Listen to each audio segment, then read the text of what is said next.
Oui, je pense que la Chambre de commerce de Dakar, sa première mission, elle est économique. Il s'agit pour elle de se positionner dans l'économie du pays.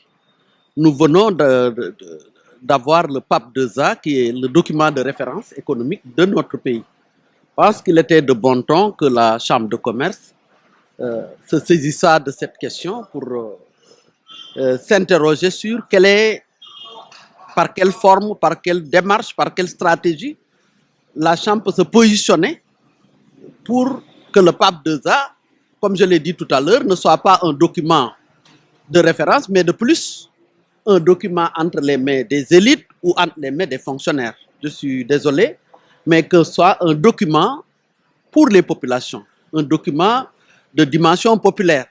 Quand je parle de populaire, il ne s'agira pas de populisme.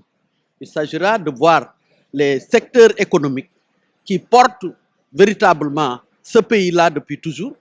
Cette chambre de commerce, qui est beaucoup plus ancienne que nos indépendances, puisse manifester en quoi elle est particulière, en quoi c'est la porte économique de notre pays. C'est vraiment la démarche autour de laquelle nous avons travaillé.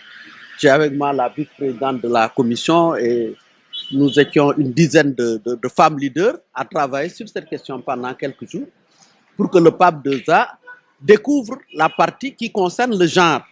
Quels sont dans les aspects traités dans le PAP 2A qui concernent les femmes, dans lesquels on peut extraire des pistes de travail et de réflexion pour la Chambre de commerce de Dakar. C'est vraiment l'objet de la rencontre d'aujourd'hui. Et vous avez vu les experts, le corps diplomatique et tous ceux qui sont intervenus pour déblayer ce chemin et faire une réunion qui aboutisse à des outcomes et qui aboutissent à des pistes et des programmes de travail auprès des partenaires de développement. Nous y sommes déjà. Nous sommes déjà sur le terrain de la réflexion. Nous avons déjà un plan d'action, j'en ai parlé tout à l'heure. Nous avons une feuille de route pour 2022 seulement. On l'a fait justement pour des choses concrètes. Depuis quand avez-vous vu une réunion technique de femmes dans cette maison? C'est une première, parce que justement, la réforme institutionnelle introduite par le président de la Chambre, M. Abdoulaye Sow, a mis en place une commission genre qui n'a jamais existé dans la Chambre. C'est une première. Et cette première, nous voulons lui donner un contenu. Et cette première répond aux exigences de développement actuelles. Il n'y a pas un sujet de développement où il ne faut pas mettre les femmes.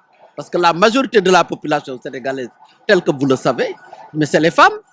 Donc, on ne peut pas construire une économie, que ce soit PAP 2A, que ce soit PSE, sans intégrer les acteurs que nous sommes dans les différents domaines, même si elles sont analphabètes pour la plupart du temps. Ce n'est pas l'alphabétisation qui fait l'économie. Ce n'est pas les diplômes qui font l'économie. Je suis désolé. L'économie est une chose ouverte dans laquelle toute personne capable de se mouvoir, capable de réfléchir, capable de poser des actes, peut se mouvoir en même temps que ceux qui sont sortis des universités de Harvard. C'est la raison pour laquelle cette commission, vous avez vu dans la salle, chaque femme ici est une chef d'entreprise. Et c'est de ça qu'on parle. Il ne faut pas laisser les femmes au bord du chemin. C'est la raison vraiment de notre mobilisation de ce matin pour faire un travail technique, comme vous l'avez vu d'ailleurs, tous les techniciens qui sont intervenus. Et nous remercions le ministère de l'économie et des finances. Nous remercions vraiment tout le corps diplomatique.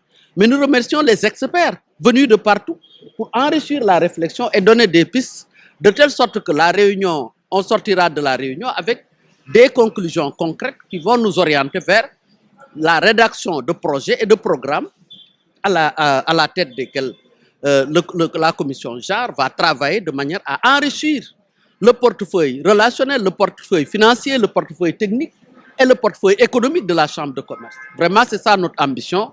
J'espère que nous y parviendrons.